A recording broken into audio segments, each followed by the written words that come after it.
Innal hamdalillah nahmaduhu wa nasta'inuhu wa nastaghfiruh wa na'udzu billahi min syururi anfusina wa min sayyiati a'malina. May yahdihillahu fala mudilla lahu wa may yudlil fala hadiya lahu. Asyhadu an la ilaha illallah wahdahu la syarika lahu wa asyhadu anna Muhammadan abduhu wa rasuluh sallallahu alaihi wa ala alihi wa ashabihi wa man tabi'ahum bi ihsan ila yaumiddin. Amma ba'd. Alhamdulillah, kembali di malam hari ini setelah kita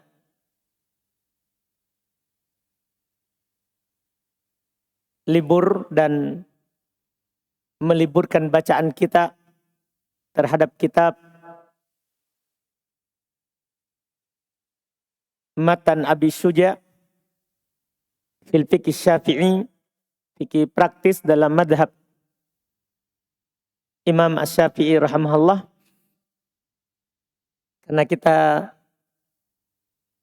sebelum Id Adha kita ganti pembahasan kita dengan fikih kurban. Maka alhamdulillah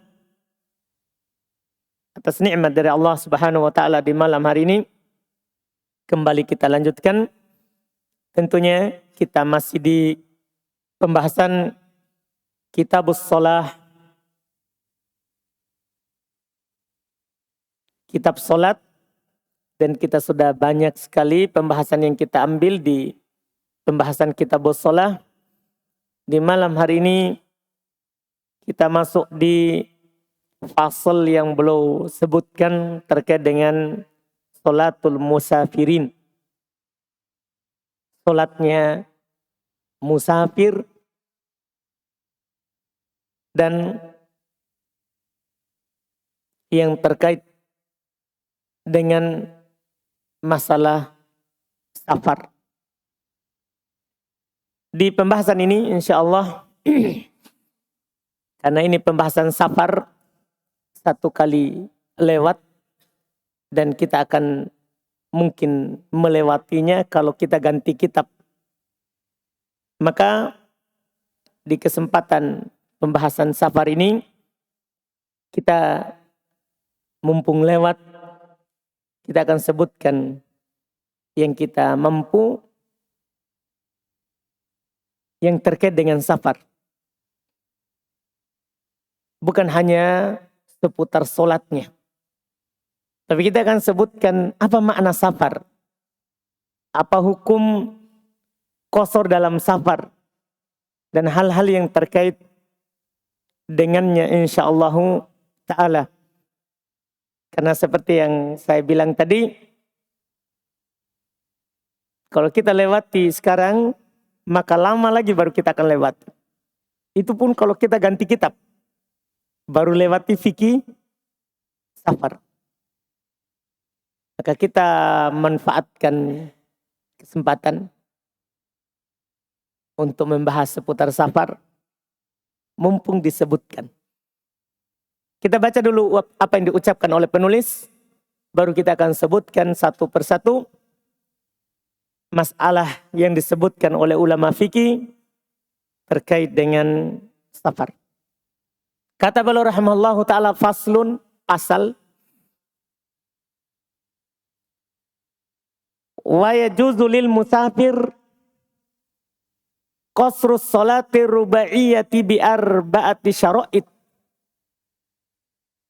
Boleh bagi musafir untuk mengqasar salat yang 4 rakaat. Berarti zuhur, asar, isya. Kan hanya itu yang 4 rakaat.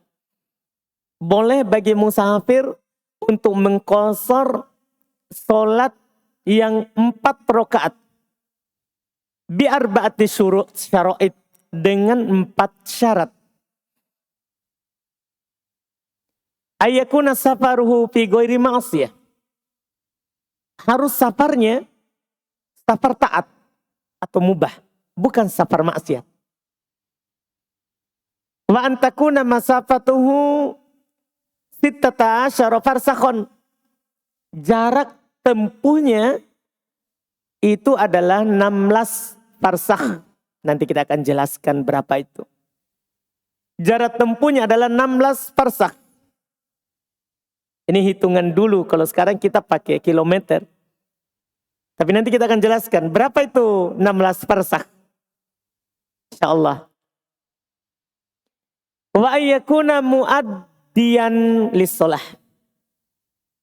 Dia sholatnya sholat adaan, bukan kodoan. Bukan yang dia kodok.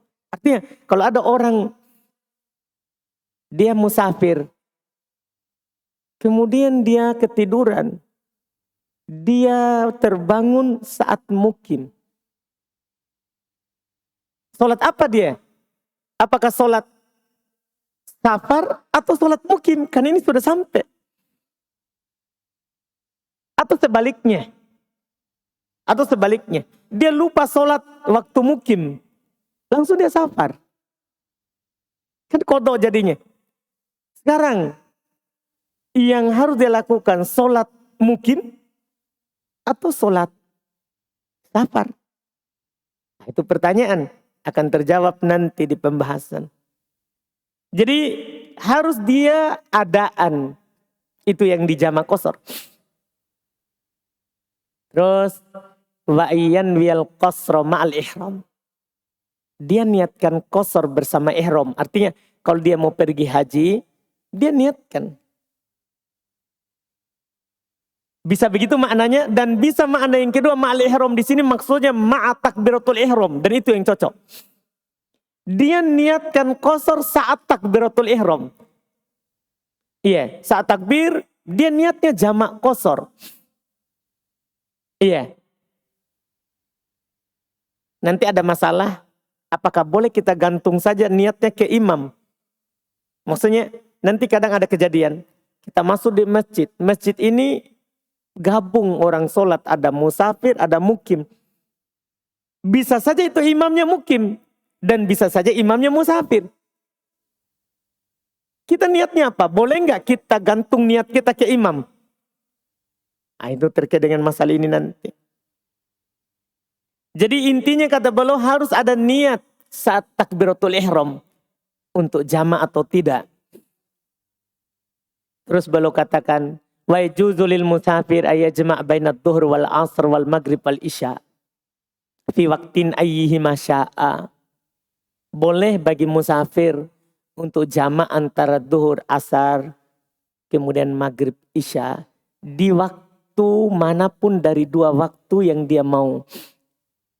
Artinya kalau dia mau jama' zuhur, asar, boleh dia jama' di waktu zuhur dan boleh dia jama' di waktu asar.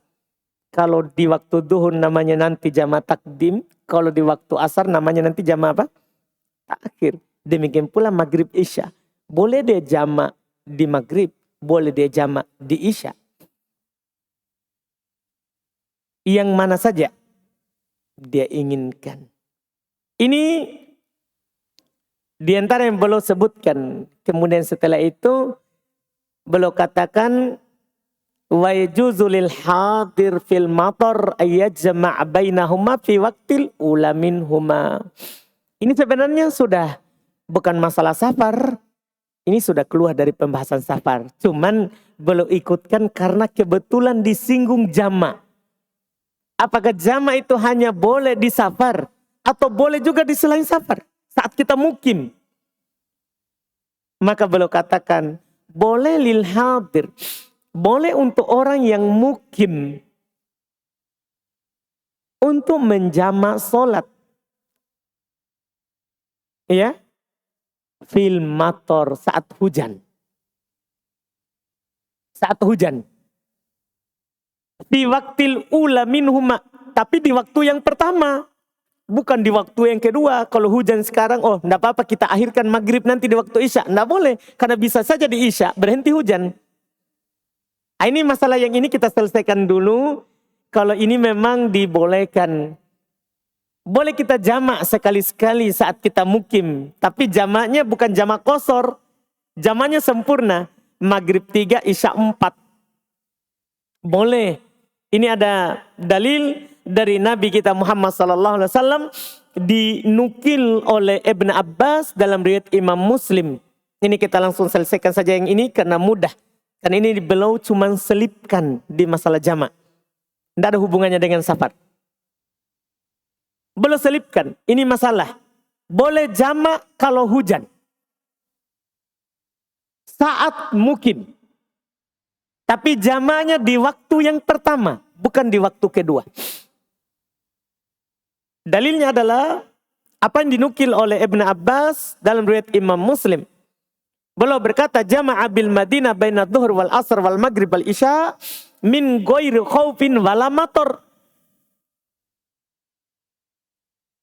Nabi SAW menjamak di Madinah. Di Madinah artinya saat belum mungkin. Lagi tidak safar. Antara duhur dan asar, maghrib dan isya. Min ghairi khaufin wala matar. Tanpa ada rasa takut, bukan lagi perang. Wala matar, bukan pula saat hujan. Ini yang tersurat, terlafadzkan. Yang tersirat, mafhum mukhalafah, pemahaman kebalikannya. Kan kata Ibnu Abbas, Nabi pernah jamak. Tidak ada hujan, tidak ada rasa takut. Pernah jamak. Berarti kalau ada rasa takut atau ada hujan, boleh kita jamak. Pemahaman kebalikan namanya itu. Dan boleh kita jamak tanpa hujan. Tapi ingat, sekali-sekali, bukan kebiasaan. Bukan kebiasaan. Boleh karena Nabi melakukannya tanpa hujan, tanpa rasa takut. Pemahaman kita yang boleh lagi adalah tentunya kalau lagi ada hujan atau lagi ada rasa takut. Boleh. Misalnya hujan deras. Ini sholat maghrib tadi hujan. Boleh kita langsung sholat isya. Setelah salam, qomat untuk sholat isya. Untuk sholat isya. Iya, dibolehkan. Itu disebutkan oleh para ulama kita. Dan ini dilakukan oleh Nabi SAW. Ini masalah jamak. Sekarang kita masuk di safar. Pembahasan kita sekarang. Ya, pembahasan tentang safar. Pertama, apa makna safar? Apa pengertian safar?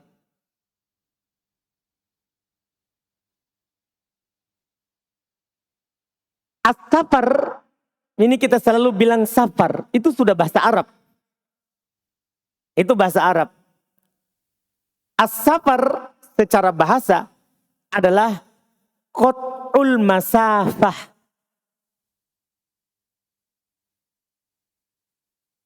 Menempuh perjalanan. Itu secara bahasa. Kalau ditanya, saya mau safar dulu. Artinya saya mau melakukan perjalanan. Itu artinya secara bahasa.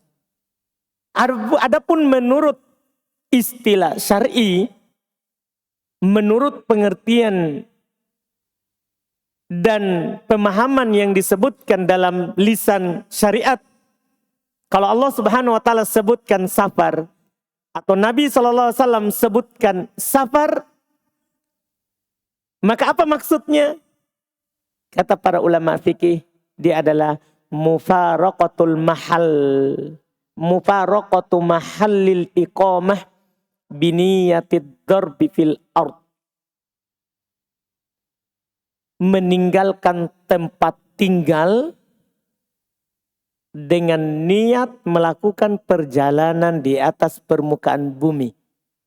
Niatnya itu. Meninggalkan tempat tinggal dengan niat melakukan perjalanan di atas permukaan bumi. Itu arti safar. Iya. Kapan kita tinggalkan tempat tinggal kita? dengan niat melakukan perjalanan. Kalau ada orang tinggalkan rumahnya tapi tidak niat safar, dia cuma mau ke toko,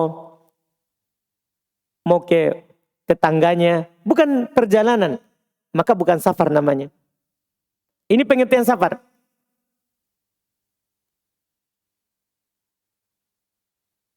Kemudian dalam safar banyak hal, banyak hukum yang terkait dengannya. Banyak hukum yang terkait dengannya. Di antaranya terkait dengan masalah sholat. Masalah yang pertama, disyariatkan qasar bagi musafir. Ini hukum bolehnya seorang musafir melakukan sholat dengan cara qasar berdasarkan dalil Quran, demikian pula sunnah hadits Nabi SAW, serta kesepakatan para ulama rahimahumullah. Adapun dalil dari Quran, Allah Subhanahu wa taala berfirman dalam surat An-Nisa ayat 101, wa idza darabtum fil ardi falaisa 'alaikum junahun an taqsuru minas sholati. Kata Allah, wa idza darabtum fil ard, apabila kalian melakukan perjalanan di atas permukaan bumi, maka tidak ada dosa bagi kalian untuk mengqasar salat. Dipahami ini? Untuk mengqasar min as-salat. Pakai min. Min ini bermakna at-tab'id, sebahagian. Karena bukan seluruh salat mau diqasar. Untuk mengqasar sebahagian salat. Yang kita akan jelaskan nanti salat apa saja. Iya. Ini kata Allah Subhanahu wa taala di dalam Al-Qur'an. Demikian pula Nabi kita Muhammad sallallahu alaihi wasallam, hadits sangat banyak sekali terkait dengan bolehnya jamak qasar ketika safar. Kita sebutkan di antaranya, pertama ada hadits yang diriwayatkan oleh Imam Al-Bukhari nomor 1107 dan Imam Muslim nomor 705 dari Abdullah ibn Abbas radhiyallahu taala anhuma, beliau berkata, kana Rasulullah sallallahu alaihi wasallam yajma'u fis safari baina salati dhuhri wal asri idza kana ala dhahri sayrin wa yajma'u bainal maghribi wal isya. Kata Ibn Abbas, adalah Nabi, pakainya kana, menunjukkan apa? Al-istimror, biasa. Adalah Nabi SAW biasa menjamak dalam safar antara sholat duhur dan asar kalau belum lagi melakukan perjalanan, dan menjamak antara maghrib dan isya. Ini hadis dalil pertama.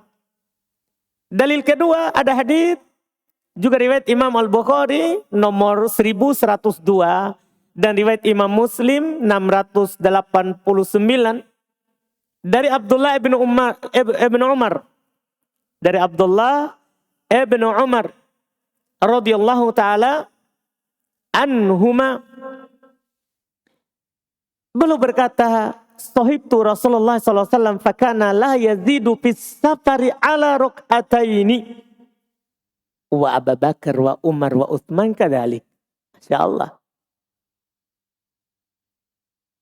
Saya pernah menemani Nabi SAW dalam safar, maka beliau tidak pernah menambah dalam safar melebihi 2 rakaat. Juga saya bersama Abu Bakar, juga bersama Umar, juga bersama Utsman. Kenapa tidak disebutkan Ali? Karena Ali kita tahu bersama, beliau sudah tidak di Madinah lagi, sementara Ibnu Umar kan di Madinah tinggalnya. Jangan sampai ada mengatakan, wah ini tidak mau menyebutkan Ali. Nah, memang beliau tidak temani Ali, karena Ali pemerintahannya pindah ke mana? Ke Kufah. Karena itu buah dari Umar radhiyallahu ta'ala. Ketika masanya Umar, banyak negeri ajam, luar daripada negeri Arab, ditaklukkan. Sehingga kalau masih pemerintahannya di Arab, jauh jaraknya. Maka Ali memusatkan pemerintahannya di negeri ajam. Di negeri bukan negeri Arab, yaitu di Kufah. Kenapa di Kufah? Karena di sana dulu, lewat arah sanalah Umar memperluas. Ia negeri Muslim. Jadi beliau sekarang sebutkan cuma 4 orang. Karena semuanya tinggal di Madinah. Saya safar bersama Nabi, bersama Abu Bakar, bersama Umar, bersama Utsman. Mereka semua ini tidak menambah dalam safar daripada 2 rakaat. Ada yang selalu sholat 2 rakaat. 2 rakaat. Ini hadits yang kedua. Dan banyak lagi hadits yang lain yang menunjukkan bolehnya, disyariatkannya qasar dalam safar. Dan ini disepakati oleh para ulama, tidak ada silang pendapat.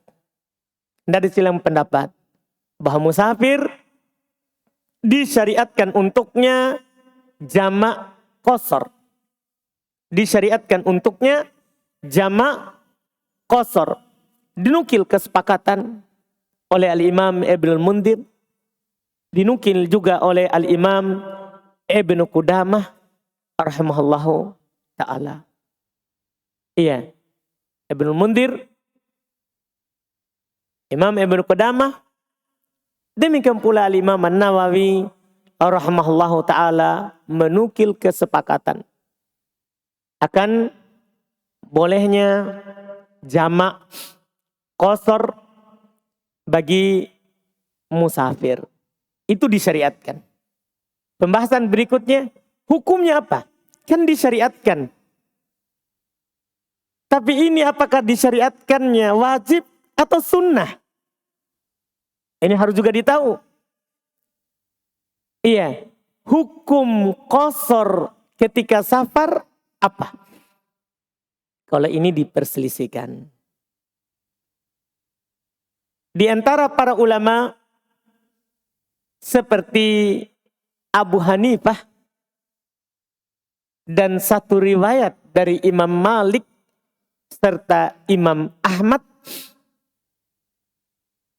mereka berpendapat jamak qasar ketika safar itu wajib.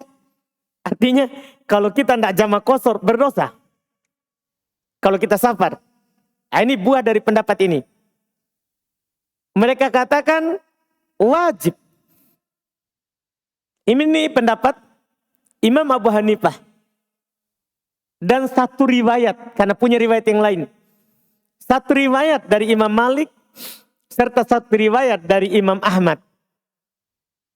Ini juga perkataan wajib ini diriwayatkan dari sebagian sahabat. Mereka sebutkan ini pendapat dari Umar ibn Khattab. Ini juga pendapat dari Ali ibn Abi Thalib. Ini pendapat dari Ibnu Umar. Ini pendapat dari Jabir bin Abdullah. Ini pendapat dari Ibn Abbas. Mereka berdalil tentunya dengan dalil. Karena ini mereka ucapkan tentunya ada dalilnya. Untuk kita tahu, dalil mereka adalah hadits riwayat Imam Al-Bukhari dalam sahihnya nomor 350 dan Imam Muslim nomor 685 Dari Aisyah radhiyallahu taala anha, dia berkata, furidatis sholatu rok'atain fil hadar was safar. Diwajibkan sholat pada awalnya 2 rakaat ketika mukim dan safar. Itu awalnya. Sholat diwajibkan 2 rakaat saat mukim dan saat safar. Fa'aqarrat sholatus safar wazida fil hadar. Kata Aisyah, maka itu ditetapkan di sholat safar. Dibiarkan seperti itu, 2 rakaat saat safar. Dan ditambah di saat mukim. Paham kan? Awal hadis ya pahami. Furidot. Diwajibkan, difardukan. Itu pendalilan mereka. Aisyah berkata diwajibkan. Ini dalil pertama. Dalil kedua di antara mereka sebutkan adalah hadits riwayat Imam Al-Bukhari dalam sahihnya nomor 1084 dan juga Imam Muslim nomor 695 datang dari perkataan Ibnu Mas'ud. Antum lihat sebentar pendalilannya. Dinukil bahwasannya Ibnu Mas'ud tatkala belum melihat Utsman radhiyallahu taala anhu salat di Mina sempurna. Kan kita tahu bersama kan bahwa Nabi SAW di musim haji tanggal 8 ke Mina. Maka Nabi sholat zuhur 2 rakaat, asar 2 rakaat, tapi pada waktunya. Belum jamak, pada waktunya 2 rakaat. Itu di Mina. Itu kalau pertama keluar ke Mina. Tapi ketika kembali dari tentunya, kan dari Mina ke Arafah. Arafah 2 rakaat, zuhur asar. Kemudian keluar dari Arafah setelah maghrib di Muzdalifah. Sholat maghrib isya jamak, takhir. Kembali lagi ke Mina kan setelah itu. Jadi Nabi melakukan sholat jamak qasar, sholat qasar. Utsman dinukil dia sholat sempurna. Maka apa yang terjadi dinukil? Istarja'a lamma atamma Utsman. Dia mengucapkan inna lillahi wa inna ilaihi roji'un. Tatkala Utsman sholat 4 rakaat. Ini ucapan inna lillahi. Antum tahu maknanya kan? Ini bukan perkara sunnah yang ditinggalkan. Tapi perkara apa? Wajib. Karena ketika belum menyaksikan hal itu, maka belum mengucapkan inna lillahi wa inna ilaihi roji'un. Ini berarti perkara besar. Kalau perkara sunnah, tidak sampai seperti itu. Ini dalil dari pendapat yang pertama.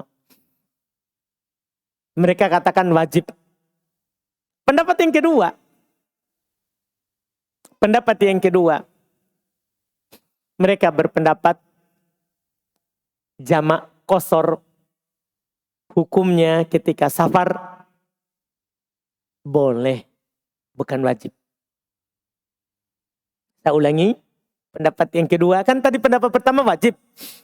Pendapat yang kedua, jamak qasar saat safar itu hukumnya boleh. Artinya boleh sholat jamak qasar, boleh sholat sempurna. Hukumnya boleh, tidak wajib. Ini mereka katakan bersamaan dengan itu wal qasru afdol. Hanya saja kalau qasar lebih utama. Boleh dia sholat jamak qasar, boleh dia sholat sempurna. Boleh, tapi yang lebih utama qasar. Apa dalil mereka dan siapa yang berpendapat ini? Antum tahu ini adalah pendapat mayoritas ulama. Ini pendapat kebanyakan dari ulama fikih. Kata Imam An-Nawawi rahimallahu ta'ala, huwa madhabu aktsaril ulama. Dia adalah madhab mayoritas ulama. Wa huwa qawlu jam'un minas sahabah. Rawahul Baihaqi an Salman fitnai asyara minas sahabah. Ini adalah pendapat sekelompok dari sahabat. Diriwayatkan oleh Al-Baihaqi dari Salman bahwa ini pendapat 12 orang sahabat. Artinya banyak sahabat yang berpendapat bahwa jamak qasar saat safar boleh, bukan wajib. Dalil mereka, karena pendapat pertama kan ada dalil. Pendapat kedua ini apa dalilnya? Mereka katakan Allah Subhanahu wa taala berfirman tadi di surat An-Nisa yang kita sudah baca 101. Alaisa 'alaikum junahun an taqsuru minas shalah. Tidak ada dosa bagi kalian untuk mengqasar salat. Tidak ada dosa bagi kalian untuk mengqasar salat. Lafaz tidak ada dosa. Apa maksudnya itu? Apa maksudnya? Kan dibilang tidak dosa. Berarti siapa yang bisa pahami? Kan Allah katakan dalam Quran tadi, awal ayat dikatakan wa idza darabtum fil ardi falaisa 'alaikum junahun an taqsuru minas shalah. Apabila kalian melakukan perjalanan di atas permukaan bumi, maka tidak ada dosa bagi kalian untuk mengqasar salat. Apa antum bisa pahami? Berarti boleh, kan tidak dosa kalau kalian qasar. Berarti hukumnya apa? Boleh, paham pemahamannya? Jadi mayoritas memahami ini ayat. Tidak ada dosa, berarti mubah. Boleh. Kata Imam Syafi'i yang dikatakan oleh saudara kita tadi itu sama dengan semakna dengan kata Imam Syafi'i. Berkata Imam Syafi'i rahmallahu ta'ala terkait dengan ayat tadi. Wala yusta'malu raf'ul janah. Wala yusta'malu raf'ul junah illa fil mubah. Perhatikan perkataan Imam Syafi'i. Tidak dipakai kata tidak dosa. Tidak dipakai itu kata kecuali pada perkara yang mubah. Dipahami ini? Tidak digunakan kata raf'ul junah diangkat dosa. Tidak mengapa. Kecuali pada lafaz yang mubah. Kecuali pada lafaz yang mubah. Adapun perkataan Aisyah radhiyallahu taala an tadi diwajibkan sholat 2 rakaat. 2 rakaat di hadir dan safar, di mukim dan safar, kemudian ditetapkan di safar dan ditambah di hadar. Ini kan menceritakan awal pensyariatan sholat. Awal pensyariatan sholat itu 2 rakaat. Itu yang diwajibkan. Setelah itu kewajiban itu dihapus. Saat mukim 4 ditambah. Ditambah duhur jadi 4, asar jadi 4, isya jadi 4. Maghrib jadi 3. Kemudian itu tetap saat safar. Ini hanya mengabarkan awal kewajiban. Bukan menunjukkan saat safar wajib. Mungkin bisa dipahami? Ini dikabarkan oleh Aisyah awal kewajiban sholat 2-2. Setelah itu dihapus itu kewajiban. Dan ditambah. Hanya saja di safar tetap 2-2. Tetap 2-2. Kecuali maghrib. Nanti akan datang dalilnya. 2 pendapat ini. Walaupun kita katakan sama-sama dalilnya kuat. Cuman pendapat yang kedua itu lebih bagus. Lebih bagus. Karena mereka bilang mubah. Tapi lebih utama jamak qasar. Paham kan? Ketika ada orang sholat sempurna, tidak dosa. Tapi dia menyelisih yang utama. Itu saja kita katakan. Karena Nabi SAW bersabda, Innallaha yuhibbu ayyu'ta rukhasahu. Sesungguhnya Allah Subhanahu wa taala itu senang kalau dilakukan keringanannya. Jadi kan Allah cinta. Berarti ini hukumnya apa? Lebih utama. Itu pendapat yang paling kuat. Allah senang kalau kita ambil keringanan. Boleh kita sempurna, tapi kalau kita jamak qasar, Allah cinta itu.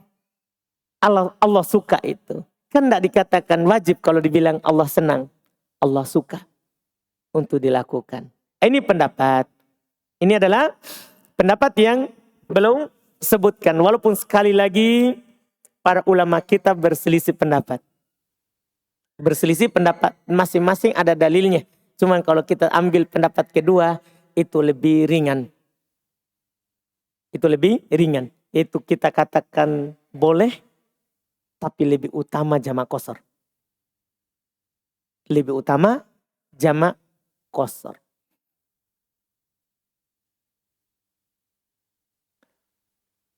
Kemudian masalah berikutnya, sholat apa yang diqasar? Sholat apa yang diqasar? Yang tadi kan hukumnya jamak qasar boleh. Itu sholat apa? Yang boleh tadi di jamak qasar. Maka dalam pertanyaan ini kita jawab dengan penukilan Al-Imam Ibnul Mundhir, beliau ulama Syafi'iyah. Beliau berkata, ajma'a ahlul ilm ala anna liman safara safaron yuqsaru fi mitlihi shalah wa kana safaruhu fi hajjin aw umratin aw jihadin ayyaqsurud dhuhr wal asr wal isya kullu wahidatin minha rak'atain. Kata beliau rahimahullah, sepakat ahli ilm, sepakat para ulama bahwasannya bagi siapa yang safar, yang mana safarnya itu adalah safar yang boleh dijamak qasar solat padanya. Yang nanti kita akan sebutkan. Safar yang bagaimana itu, jarak tempuhnya berapa. Ini penukilan dulu untuk solat yang boleh dijamak qasar. Kata beliau sepakat ulama bahasanya bagi orang yang bersafar, yang safar yang dibolehkan padanya jamak solat. Untuk mengqasar solat. Dan safarnya adalah apakah di haji, atau safarnya di umroh, atau safarnya karena jihad. Untuk mengqasar duhur, asar, isya. Tiga. Untuk tiga solat. Untuk mengqasar duhur, asar, isya. Kullu wahidatin minha rak'atain. Setiap salah satu darinya 2 rakaat. Maksudnya berarti duhur 2, asar 2, isya 2. 3 itu. Kemudian, apakah boleh menjamak subuh ke selainnya? Jadi tiduran subuh tidur saja, adzan nanti jamak di zuhur. Iya. Atau boleh nggak jamak sholat asar ke maghrib? Kan tadi kita sudah bilang bahwa yang boleh dijamak qasar itu adalah duhur, asar, isya. 3. Sekarang ini boleh nggak kita jamak subuh ke duhur misalnya? Asar ke maghrib. Itu pertanyaan sekarang. Pertama, tidak boleh menjamak sholat maghrib dan sholat subuh. Itu dulu pertama. Tidak boleh dikurangi rakaatnya. Dan ini dinukil kesepakatan oleh Ibnul Mundhir rahimahullah. Beliau berkata, wa ajma'u ala an la yuqsar fi salatil maghrib wa salatis subh. Para ulama bersepakat bahwasanya tidak boleh qasar di salat maghrib dan tidak boleh qasar di salat subuh. Artinya maghrib 3 menjadi 2, subuh 2 menjadi 1. Tidak boleh. Terus kata Ibnul Mundhir rahimahullah, iya, wa ajma'al muslimun, ini penukilan yang lebih besar lagi. Karena biasanya para ulama itu bilang sepakat para ulama. Kalau ini menunjukkan bahwa ini kesepakatan dimaklumi. Wa ajma'al muslimun annahu laisa li musafirin wala maridin wala fi halil matar ayyajma' bainas subuhi wad dhuhur wala bainal asr wal maghrib wala bainal isya was subh. Kata beliau, sepakat kaum muslimin. Kaum muslimin yang bersepakat. Dari ulama dan awamnya. Sepakat kaum muslimin bahwasannya tidak boleh bagi musafir. Tidak boleh pula bagi orang yang sedang sakit. Tidak boleh pula bagi orang yang sedang dalam keadaan hujan untuk menjama antara subuh dan duhur. Tidak boleh pula menjama antara asar dan maghrib. Tidak boleh pula menjama antara isya dan subuh. Solat isya ya. Masuk waktu isya, dia musafir. Nanti aja diakhirkan subuh. 2 rakaat solat isya, kemudian 2 rakaat solat subuh. Hematkan di akhir saja. Iya. Tidak boleh kata beliau rahimahullah. Dan beliau jelaskan. Wa innamal jam'u baina solatai duhur wal asr. Wa baina salatal maghrib wal isya. Iya. Tiada lain yang boleh dijama' itu antara 2 solat duhur dan asar, maghrib dan isya. Itu yang boleh. Dan beliau tegaskan solatain nahar, 2 solat yang dilakukan di siang hari. Ini hikmah jamaknya karena sama waktunya. 2 solat yang dilakukan di siang hari, duhur asar. Wa solatain lail, 2 solat yang dilakukan di malam hari. Apa itu? Apa itu di malam hari? Maghrib isya. Kan subuh bukan di malam. Bukan di siang. Tapi dia di awal siang. Bukan di malam. Karena kalau terbit fajar bukan lagi malam. Dipahami ini? Ini yang belum katakan. Li'anna solataini minhuma mustarikan fil waqti lil musafir wa sahibil udhur. Kata Al-Imam Ibn Abdul Bar. Karena 2 solat tadi itu berserikat pada satu waktu bagi musafir dan orang yang memiliki udhur. Bagi orang yang memiliki udhur. Iya. Terus beliau tegaskan.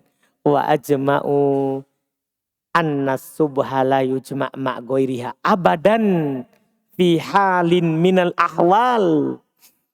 Sepakat para ulama kata Ibn Abdul Bar bahwasannya solat subuh tidak dijamak bersama selainnya selama-lamanya di keadaan apapun.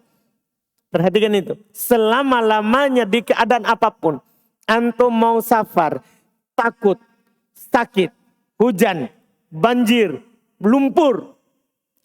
Semuanya tidak boleh jamak solat subuh ke solat lain. Itu kata beliau. Ini juga yang dikatakan oleh Al-Imam An-Nawawi rahimahullah. Kata beliau, wala yajuzu jam'us subuh ila ghairiha. Jadi bukan hanya Ibn Abdul Bar. Jangan sampai ada orang yang ta'assub. Ibn Abdul Bar kan Maliki. Nah, orang Syafi'i juga menukil kesepakatan. Al-Imam Nawawi rahimahullah ta'ala berkata, wala yajuzu jam'us subuh ila ghairiha walal maghrib ilal asri bil ijma'. Tidak boleh menjamak subuh tidak boleh menjamak solat subuh kepada selainnya. Tidak boleh pula menjamak maghrib ke asar. Artinya kita langsung gabungkan kan solat asar. Setelah solat asar langsung maghrib dikedepankan. Tidak boleh. bil ijma, kata beliau berdasarkan kesepakatan. Ini juga dinukil oleh Ibnu Qudamah, ulama Hanabilah. Semuanya menukil kesepakatan. Ini yang baru kita bisa ambil. Berarti perjalanan kita masih panjang. Antum harus bersabar masalah safar. Dan kita belum habis memang masalah yang disebutkan oleh penulis. Insya Allah kita lanjut di pertemuan yang akan datang. Ana harap antum tidak bertanya tentang safar dulu. Paham kan? Karena kita baru awal. Dan sampai sebentar naik. Berapa jarak safar? Apakah kita kalar safar? Jangan, belum. Iya. Itu belum. Alhamdulillah. Nanti kita akan sebutkan insyaallah. Kita adzan dulu. Baru kita masuk di tanya jawab. Baca di sini pertanyaan.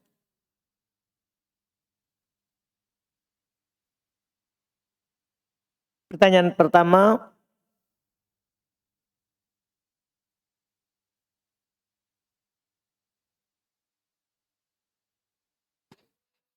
Tadi ana luput mencatat syarat bagi musafir boleh mengqashar solat yang 4 rakaat dan memiliki 4 syarat. Apa saja syaratnya Ustadz? Tadi maksudnya yang disebutkan oleh penulis ya. 4 ini yang luput ini katanya yang disebutkan oleh penulis tadi. Belum sebutkan 4 syarat. Syarat pertama, dia safar bukan maksiat. Syarat kedua, jarak tempuhnya harus 16 farsakh. Kemudian harus sholatnya adaan, bukan kodoan. Kemudian syarat keempat, harus niat. Harus berniat saat takbiratul ihram. Itu 4 syarat.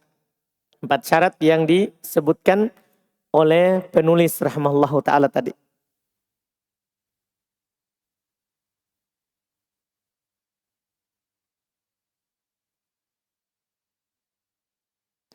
Apakah bayi yang meninggal dalam kandungan di umur 5 bulan itu dimandikan dan dikafani dan dikuburkan seperti manusia pada umumnya? Yang umur 5 bulan berarti kan sudah ditiup ruh. Sudah ditiup ruh. Dan kalau ditiup ruh artinya manusia. Itu sudah jadi manusia. Karena bayi sebagaimana yang kita maklumi dari hadits Abdullah ibn Mas'ud. Ketika dia berumur 3 kali 40 hari. Artinya 4 bulan.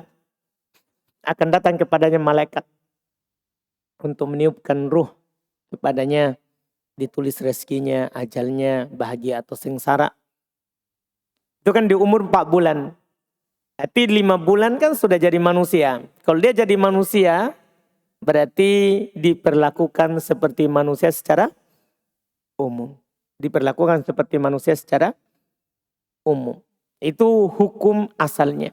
Dikafani, dikuburkan seperti manusia secara umum. Dimandikan, disolati seperti biasa. Kan dia sudah diletakkan untuknya manusia, orang. Karena sudah ditiup, ruh sudah berbentuk. Wallahu a'lam.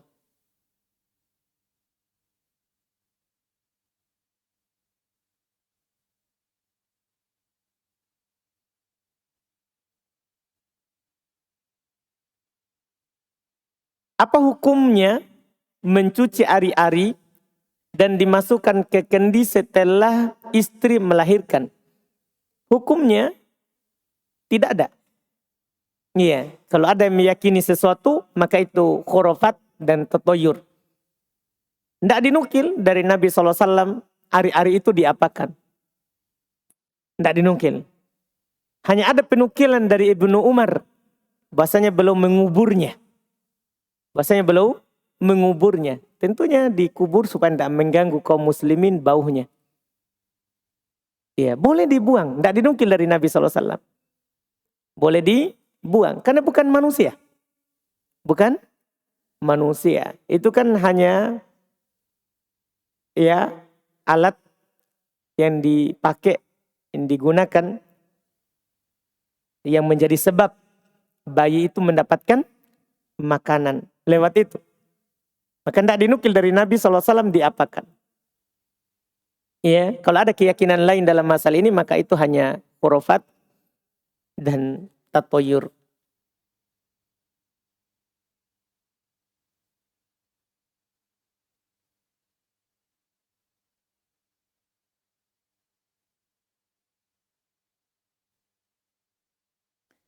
Yang mana yang lebih utama? Jauh dari orang tua untuk menuntut ilmu dengan lingkungan sunnah, atau dekat dari orang tua untuk membantu kerjaannya, dan kadangkala ibu anak membutuhkan anaknya di sampingnya karena beliau juga sering sakit. Wajib sama orang tua, bukan utama. Kita harus sama orang tua. Menuntut ilmu itu sunnah, tapi membantu orang tua merawatnya itu wajib. Itu wajib. Allah gandengkan berbuat baik kepada orang tua itu dengan perintah ibadah kepadanya. Perintah ibadah kepadanya. Banyak sekali ayat yang menyebutkan. Ketika Allah sebutkan haknya, maka Allah sebutkan hak orang tua. Nabi juga pernah ditanya, man ahaqqun nasi bibirri, siapa orang yang berhak mendapatkan perbuatan baikku? Kata Nabi, ummu, ibumu. Ibumu. Ditanya lagi kedua, ibumu. Tanya lagi ketiga, ibumu. Ditanya lagi keempat, bapakmu. Jadi itu orang yang paling berhak untuk mendapatkan kebaikan kita. Iya. Jadi di sini tidak ditanyakan yang paling utama. Kita wajib ya melayani orang tua kita. Ketika dia butuhkan, kecuali dia izinkan. Kecuali dia izinkan. Ini tadi yang saya ingatkan, ketika kita bersafar lalu mendapati Jumat. Maka apa harus kita lakukan? Nanti. Kan saya sudah bilang, jangan dulu bertanya masalah safar. Tadi itu saya jawab karena luput dari ucapan penulis 4 tadi. Adapun masalah safar akan datang semuanya. Termasuk itu. Sama dengan nanti, gimana kalau saya saat safar terus id. Ada id saat safar. Nah, itu juga nanti. Iya. Jangan lagi bilang, gimana kalau saya safar tidak ada air. Nanti. Semuanya nanti. Iya, kita akan sebutkan. Iya, sabar. Semoga bisa 2 kali pertemuan atau 3 kali. Tidak apa-apa, alhamdulillah. Ini seperti yang saya bilang tadi, ini sekali lewat. Sama dengan nanti hukum Jumatan, sholat Jumat. Itu juga kita akan bahas nanti luas karena sekali lewat. Beda kalau masalah-masalah ringkas. Sholat istisqo, sholat khusuf. Ini kan kadang. Tapi yang kita sering lakukan itu harus kita pertajam. Karena kita tidak tahu apakah akan baca lagi atau tidak. Iya. Itu insya Allah ta'ala masalah-masalah yang kita butuhkan di keseharian kita. Itu kita rinci. Alhamdulillah. Dan antum bersabar untuk mendapatkannya.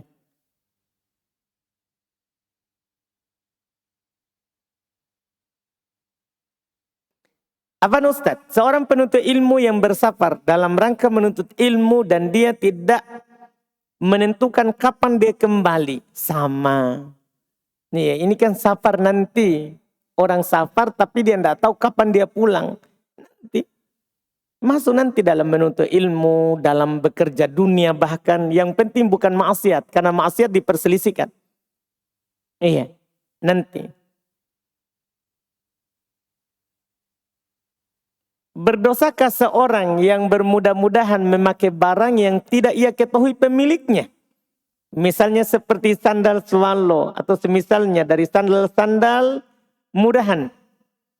Jika berdosa apakah sama dosanya dengan mencuri? Ya tergantung ya. Kalau tidak diketahui pemiliknya, Tetapi kita tahu ada pemiliknya di dalam masjid. Berdosa. Itu namanya gosok. Merampok. Mencuri. Berdosa tanpa izinnya. Karena kita pakai punya orang tanpa izin. Paham kan? Kalau kita tahu ini ada orangnya tapi dalam masjid. Orangnya ada tapi tidak tahu siapa. Berdosa kita pakai tanpa izinnya. Tidak boleh. Lebih baik pakai kaki sendiri tanpa pakai sandal daripada pakai sandal tanpa ditahu oleh orangnya, tanpa diizinkan. Ya, ini yang pertama. Yang kedua, kecuali ada sandal seperti ini memang sandal dakwah judulnya orang. Sandal umum, siapa saja yang pakai dia persilakan. Itu tidak berdosa. Tapi kalau ada pemiliknya, ini sandal biasanya tidak ada. Ada taklim baru ada. Ada Jumat baru ada. Nah ini ada orangnya. Haram kita pakai. Haram kita pakai. Tidak boleh. Berdosa hukumnya. Berdosa hukumnya. Karena kita pakai tanpa hak. Kita pakai tanpa hak.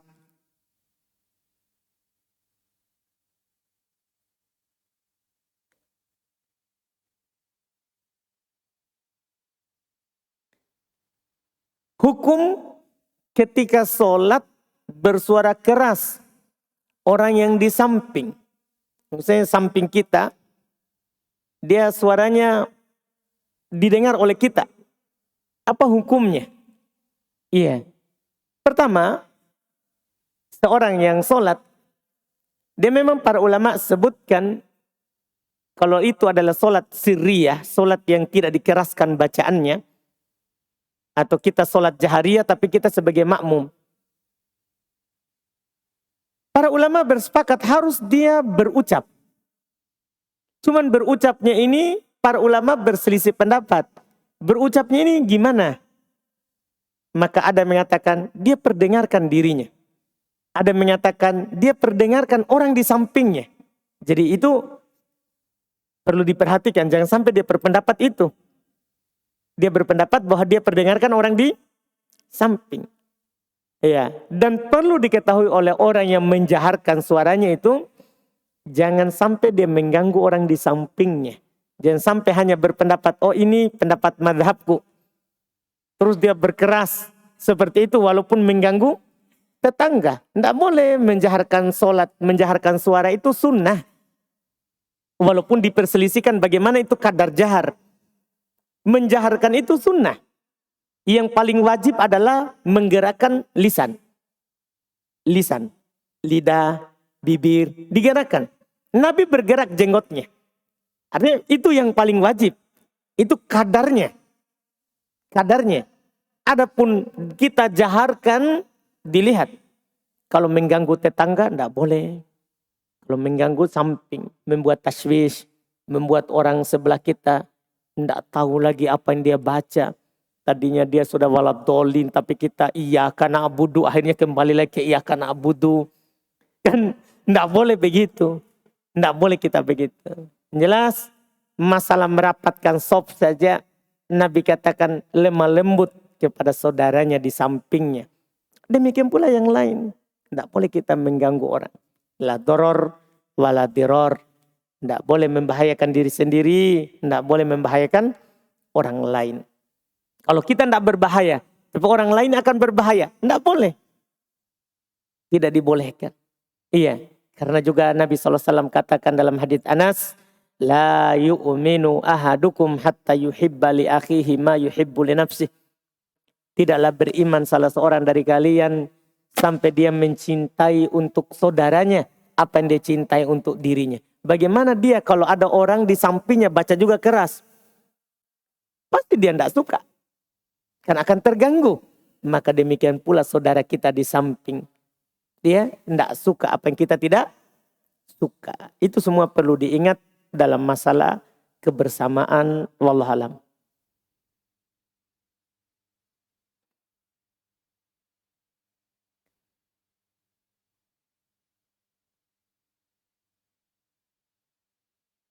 Ini juga sama. Tentang safar. Izin bertanya Ustadz, apakah safar tanpa mahram dengan niat menuntut ilmu agama itu termasuk dalam orang-orang yang dibolehkan qasar sholat karena safar, ini safar maksiat. Kan safar tanpa mahram, safar maksiat. Karena Nabi katakan tidak halal safar tanpa mahram. Ini sabar. Apa hukum safar maksiat? Boleh nggak qasar sholat? Akan dijawab nanti. Iya, akan dijawab nanti.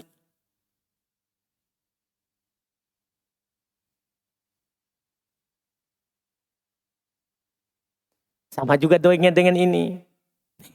Bolehkah menjamak qasar sholat orang yang memperoleh kerja atau dan ditempatkan di luar kota, kontrak kerja selama setahun? Nanti.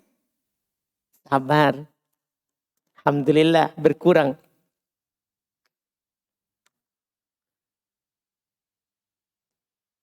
Ketika kita safar di hari Jumat, sama. Apakah gugur kewajiban Jumat? Nanti. Sabar.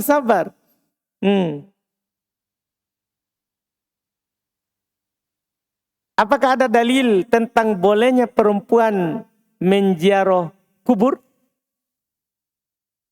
Ziarah kubur bagi perempuan.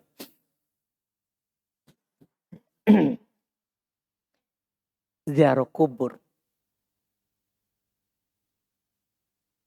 Kalau mengikuti jenazah, ada dalil riwayat Imam Bukhari Muslim dari Ummu Atiyah. Kata beliau, nuhina anittiba'il janaiz walam yu'zam alaina.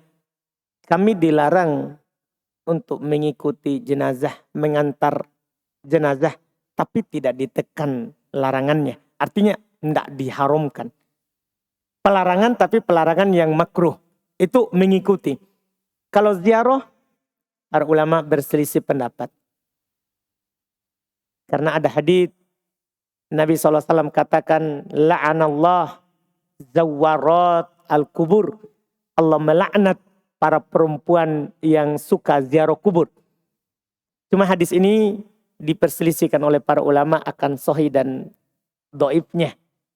Tapi walaupun sahih, para ulama yang mengatakan boleh ini dengan lafaz zawarat, bentuk mubalaghah, yang sering.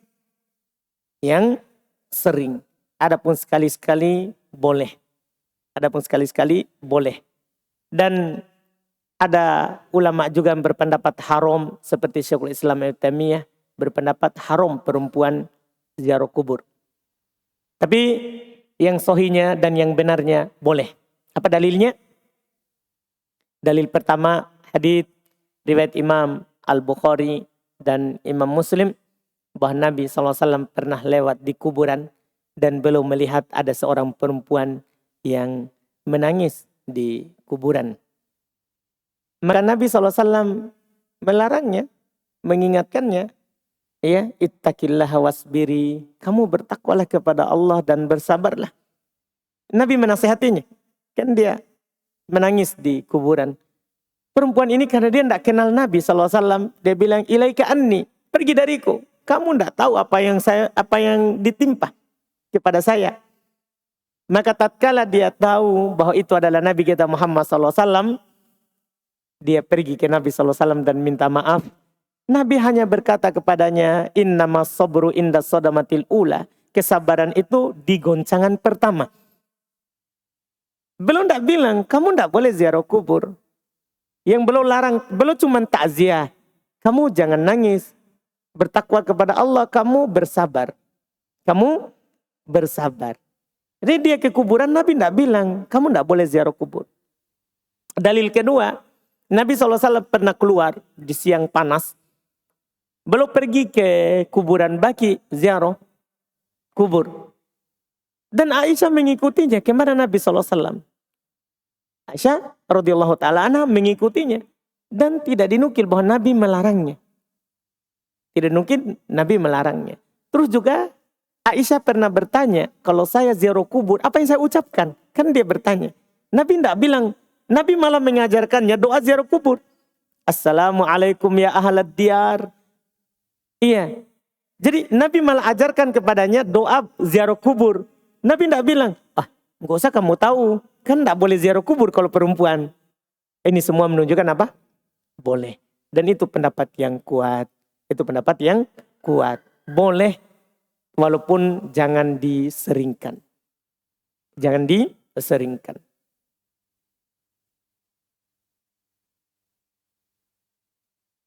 Kemudian pertanyaan berikutnya. Apa hukumnya mengakikah anak laki-laki dengan memotong 2 kambing yang berbeda? 1 jantan dan 1 betina. Boleh. Berakikah sama dengan berkurban. Boleh jantan, boleh betina. Boleh jantan-jantan, boleh betina-jantan. Boleh jantan betina, boleh betina-betina bahkan. Sama dengan kurban. Sama dengan kurban hukumnya.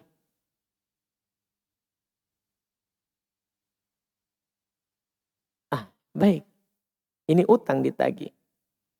Di sini ada katanya pertanyaan, Ustadz, kenapa hadiahnya akhwat yang menghafal wazan fi'il belum dibagikan? Ini pertanyaannya kenapa? Karena saya tidak tahu. Saya kira sudah dibagikan. Iya, saya kira sudah dibagikan. Tapi kita akan segera bagikan. Daud, saudara, salahmu ini bukan salah saya. Saya sudah amanahkan ke Daud. Saya sudah kasih tahu. Tapi mungkin karena Daud belum punya istri. Jadi dia tidak tahu ke belakang ini gimana caranya. Apakah langsung dituang ke belakang? Atau bagaimana? Jadi beliau belum punya hubungan di belakang. Semoga akan segera punya hubungan. Iya. Tapi jangan dulu, dia mau ke Yaman. Tidak apa-apa diaminkan, Di. Iya, baik. Alhamdulillah. Jadi nanti Daud, saudaraku, masa ikhwan antum bagi, akhwat tidak? Alhamdulillah. Wah, bahaya besar ini, sudah lama sekali ya. Ditagih sudah. Sampai ditagih. Cukup kan? Langsung dia mau sekali berhenti. Alhamdulillah. Baik, kita cukupkan, insya Allah kita lanjutkan di pertemuan akan datang. Pembahasan kita tentang safar. Subhanakallahumma hamdik. Asyhadu an la ilaha illa anta astaghfiruka wa atubu ilaik. Assalamualaikum warahmatullahi wabarakatuh.